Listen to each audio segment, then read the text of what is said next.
আসসালামু আলাইকুম বন্ধুরা, কেমন আছেন সবাই? আশা রাখি সবাই ভালো আছেন। আমি আপনাদের সামনে একটা নতুন ফলের গাছ সম্পর্কে পরিচয় করাই দেবো, যেটা বাংলাদেশে খুব কম অঞ্চলে, কম জায়গায় তৈরি হয়। সেটা হচ্ছে এই যেটা।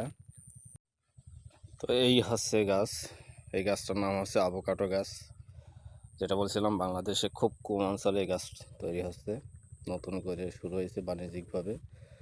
তো আমরা শুরু করছি বাণিজ্যিকভাবে এই গাছ আসা। এইখানে প্রায় 40টার মতো গাছ লাগানো হয়েছে পেয়ারা বাগানের ভিতরে। পেয়ারা গাছগুলো খুব তাড়াতাড়ি হয়তো মেরে দেওয়া হবে, ছাড়াই করা হবে এই গাছ বড় করার জন্য। তবে সবচেয়ে সৌন্দর্য এবং খুশির খবর হচ্ছে, দেখেন গাছে নতুন কড়ি এসেছে। গাছটা 1 বছরও হয় নাই লাগানো, তো নতুন কড়ি এসেছে। শুনেছি এই ফলগুলো খুবই সুস্বাদু, খুবই মিষ্টান্ন এবং খুবই সুস্বাদু। আপেলের এই সরি লিচুর মতো দেখতে।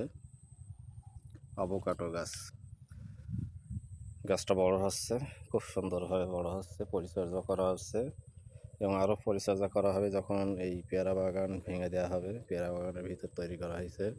সামনে যেটা দেখা যাচ্ছে যে একটা আপেল গাছও লাগানো হয়েছে। এটা একটা আপেল গাছ, বড় হয়েছে, এখনও ফল আসে নাই। তো যেইটা নিয়ে আসলে কথা বলছিলাম, যে আভোকাডো গাছ বাংলাদেশে খুব কম অঞ্চলেই তৈরি হচ্ছে। এই যে খুব সুন্দরভাবে তৈরি হয়েছে আভোকাডো গাছ। পাশাপাশি ড্রাগন বাগান আছে সামনে। এই সবই আসলে আমাদেরই, আমার পায়ের।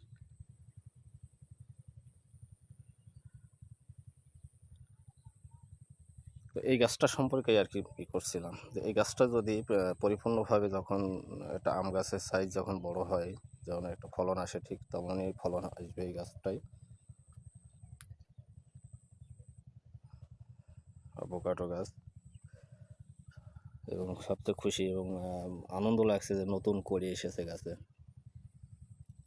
যে পাশে আসছে, এটা আমের মতনই নতুন করি।